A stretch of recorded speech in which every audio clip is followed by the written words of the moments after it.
Hi, I'm Andy. Welcome to Python Puzzles. Puzzle 2, let's stick with the strings and try to do a few more advanced things. Also, just doing these puzzles regularly or doing any programming regularly is going to help you pick this up. So just every day try to do something. Even if you struggle with a puzzle, even if you struggle with a little project on your own, just put an hour aside a day or half an hour to just do coding. And in a year or 2 or 3 years, you'll look back and you'll be like, this is amazing how far I've came. This is what I did. Anyway, let's get puzzling. Let's start by going to the GitHub repo and downloading the code. The link to the repo is in the description. As I showed you in the last puzzle, copy the code URL from the drop-down menu. Open up GitHub Desktop. You can see some changes here that I've made in the code to the last puzzle 1. We don't need to do anything here, we just need to follow the same process. File, clone repository, go to the URL, paste in the URL, make sure the local path's correct, clone. I'm cloning it into the Git repos folder. So if we go in there, we can see the code. I'll show you again how to do this using the command line. So the command would be, first of all, navigate to the folder you want to save it into. So change directory, git repos. And then the command would be git clone. And then paste in that URL and it will download it. Okay, let's open up PyCharm. And we'll open up puzzle 2 in there.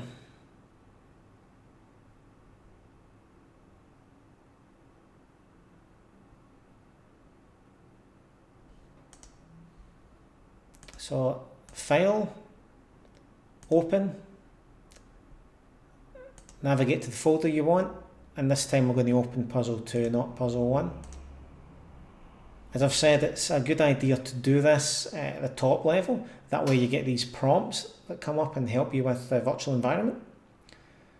So again, this looks fine to me. We're saving the virtual environment in our top level puzzle 2 file in a VNV folder. We're using Python 3.12. We're cloning that in there from the system-wide version. And we're going to upload all the requirements from our requirements text. That's basically everything you want. So I'll click OK. And I'm going to have a look down here at the bottom right hand corner for what interpreter it's using. It's installing the packages. Give it a second. Okay, so we're using the correct virtual environment here. This is our system-wide environment. This is our environment from puzzle 1. If we had packages or versions of packages specific to puzzle 1, they'd be in here. So now we're using the puzzle 2 environment. That's exactly what we want to do. Congratulate yourself, give yourself a pat on the back if you've managed to do this. This is not an easy thing for beginners to play about with these virtual environments with Python.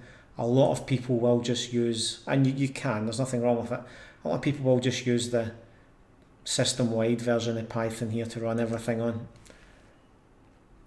Okay, so let's look at main.py. I should also quickly again run you through the terminal commands if you want to do things in the terminal. So in the terminal we're in the virtual environment, VNV.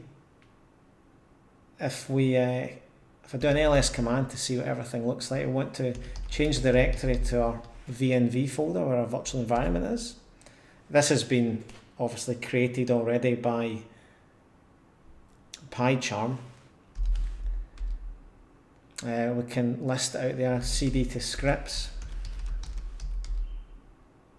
If I could spell that right, if I could do cd instead of cs. And ls, and you see you've got your activate and deactivate. So just typing deactivate, if I can spell. I'm sorry for my typing today, guys, my fingers are cold. If I type in deactivate, the virtual environment's deactivated. If we type in // activate.bat, hit enter, Oh, maybe just activate. Yeah, just activate. That will activate the virtual environment as well.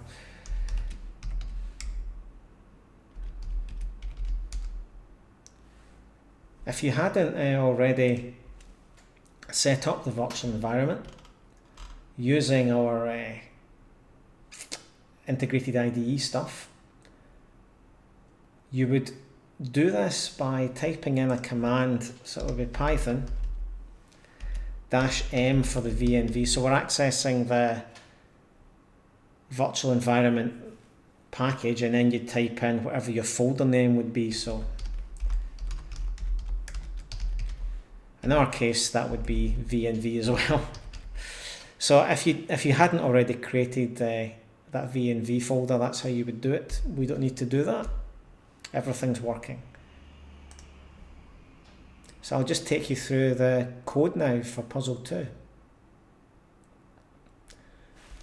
If we look at example A, it's asking us what our favourite colour are. We've done stuff like this in puzzle 1, haven't we? So we've got the new line character. What's your favourite colour? We're getting the user's input and we're saving it as colour 1. We're doing the same thing. We're saving a second input as colour 2. So this is 2 inputs, one after the other. Saving 2 messages. Looks like we're using join. So you might want to look up and investigate this join function.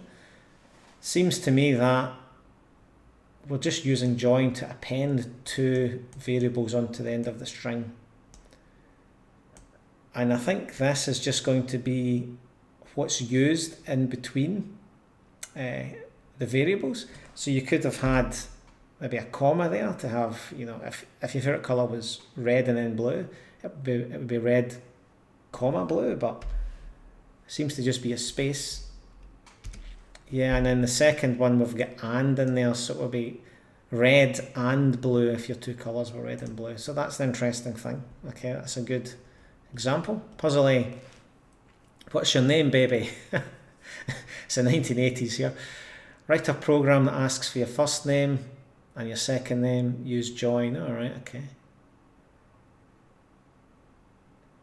All right, so looks like we're having a bit more of an advanced sort of version there. Good luck with that. If we look at example B, message: I got married, had a few kids, paid a few bills, retired to Florida and died.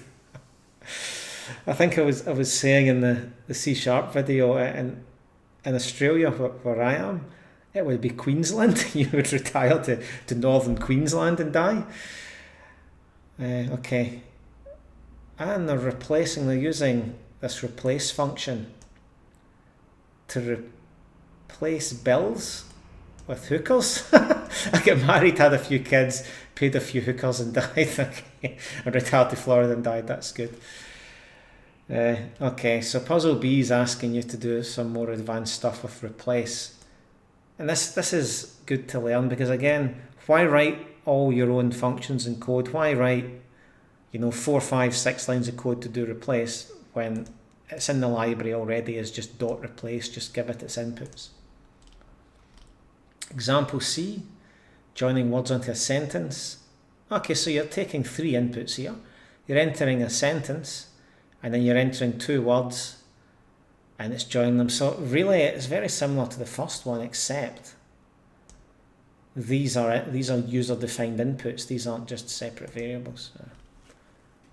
Okay, puzzle C, choose a word. I guess even more complicated. Choose a word to replace. So you're going to be given a sentence. You're going to ask the user which word in the sentence they'll replace, and then what they want it to be replaced with. Okay. Well, have fun with that, guys. As always, down the bottom, we have the 3 examples. The example A, B, and C are live. They're not commented out, so they're all that will run. The puzzles are commented out, so they won't run. To get the puzzles to run, you'd simply uncomment them, go back to the puzzle and type in your code. I'll demonstrate to you the examples. I'll just comment puzzle A out again. So only example A, example B, and example C should run. Example A, what's your favourite colour? Red. What's your second favourite colour? Blue. If I scroll up, because we're running them all at the same time, your favourite colours are red, blue and red and blue, so you can see the joining word and there appearing, and in the first one the empty space appearing there. Okay, example B. I get married, had a few kids, paid a few bills, retired to Florida and died. And you can see we've replaced bills with hookers here, which they do themselves, but never mind. Example C. Let's join words onto a sentence. Please enter a sentence.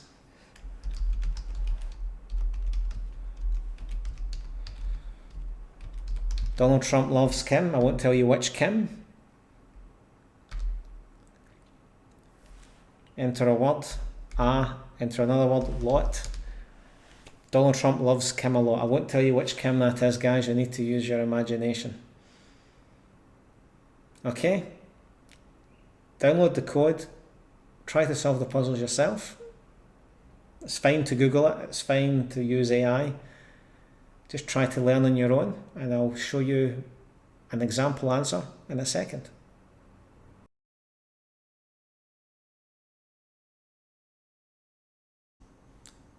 The solution code is available at the GitHub repo. Just click on the main word there, click the drop down menu, select the solution branch, and then click main.py, and all the answers should be there. Well, I hope you had an attempt at solving these puzzles yourself. I'll give you some solutions.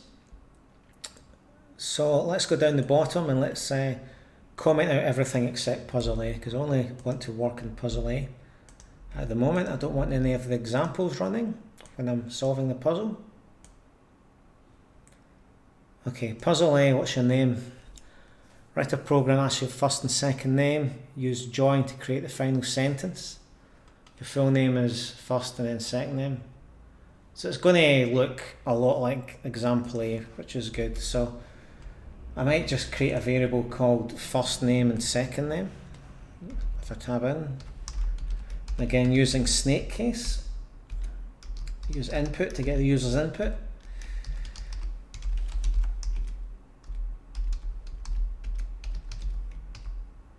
And I like to just put a colon at the end of any input just to signify to the user I want to type something in. And I suppose that's going to look very similar to whatever I'm going to do for the second name, so just rename it.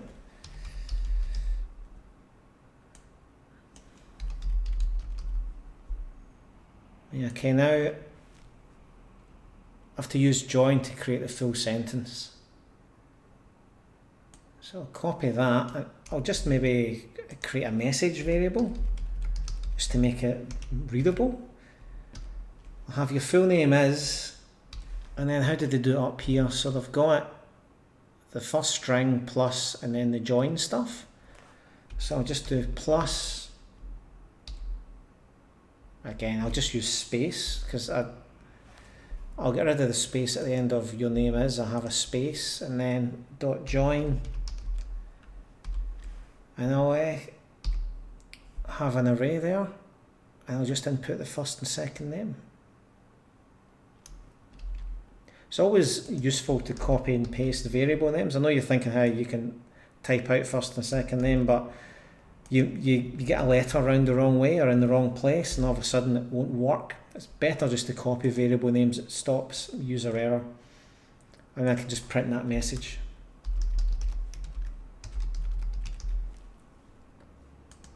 Okay, let's run that. What's your first name? Andy. What's your second name? Sex Machine. If I could spell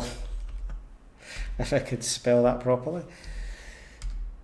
Your full name is Andy Sex Machine. I should have maybe left the space after the is. Yeah, okay, so the join is only for between the two letters, not the first part, so that would have been the space there. I would have had to have left the space. Alright, but there we go. Example B. Puzzle B. I'll comment out puzzle A, I'll uncomment puzzle B, so we can run puzzle B. You're replaceable. Okay, so I'm just going to copy and paste this input. Write a program that asks the user to input a sentence with the word and in it. Replace every occurrence of the word and with the symbol and. Escape backslashes around the and or use a raw string. Okay, so kind of reusing some of the stuff from puzzle 1 here, which is good. So if it was another language, I could just use input equals, but Python does not like that, because input's also what you would use as the method of getting the user's input. So I'm not going to call it input, I'm going to call it user input. It's also more specific, I like that variable name better. So just be aware that Python has keywords in it, and you can't a lot of the times, and you shouldn't use them in other contexts. So you shouldn't use keywords in your variable name. Don't call your variable input, call your variable user input. And you can see and here is, it looks like this is one string and this is another string, because it's reading these quotation marks as the end of and the start of a new string. So we want to escape them so that the string starts here and ends there. Alternatively, we could have used a raw string, but for me that's fine. And we'll have a variable called result. And now we're going to have to replace some things in the user input. I hope you've managed to find the replace function. Looks very similar to the join function. Well, you would do it, it's here. So replace and with the and symbol, print the result. So that should work. Let's give it a shot. Input a sentence with the word and in it.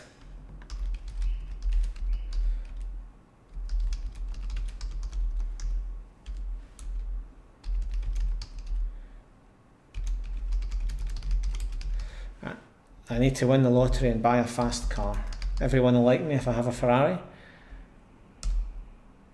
I need to win the lottery and buy a fast car. Okay, so that worked. Moving on to the next one. Again, I'll comment out puzzle B, uncomment puzzle C. Choose a word to replace, and this is going to be a bit more complicated. Write a program that asks the user, please enter a sentence. Then ask the user, which word will we replace? Then ask, replace it with what? Output the original sentence with the word replaced. Yeah, don't worry if the user enters the words not in the sentence. We've not covered loops or error catching yet. Okay, so there's more advanced stuff coming in future puzzles, guys, but everything here is so basic it can be broken fairly easily. So that's fine. We're just going to assume that the user's going to enter everything perfectly because we just want to mess around and learn this. So let's start off with just create a variable sentence. Get the user's input. And we can copy and paste this. Although I will just throw in a new line character there just to make sure everything's in the new line. And my spelling there. My spelling's atrocious, guys. I'm sorry if I'm being a bad example of someone that only speaks English but can't spell. So we'll take the first word and we'll just get input again. Which word will we replace? And then we can get word 2 as well. Replace it with what?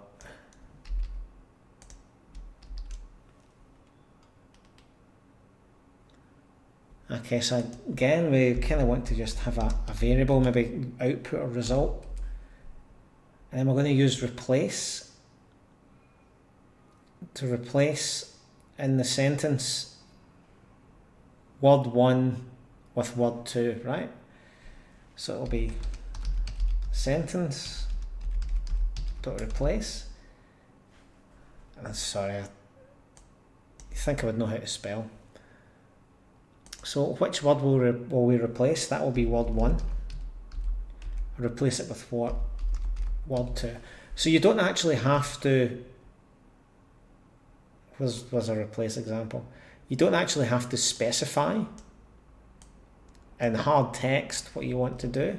These can be user input variables. And that's something to be aware of. You're going to be doing things like this a lot, inputting variables into functions, not just text. So after that, we just have to print the output. Some of you will think this is very simple, but I'm thinking like if you were just starting Python and this is your first week, that's quite a concept. That's quite a concept to get your head around if you're only a couple of weeks into Python or a couple of weeks into coding. So congratulations if you're a complete beginner and you've got this far. Well done. Okay, let's run that program. Please enter a sentence.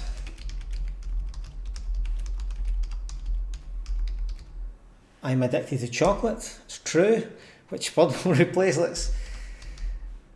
Let's replace the chocolate.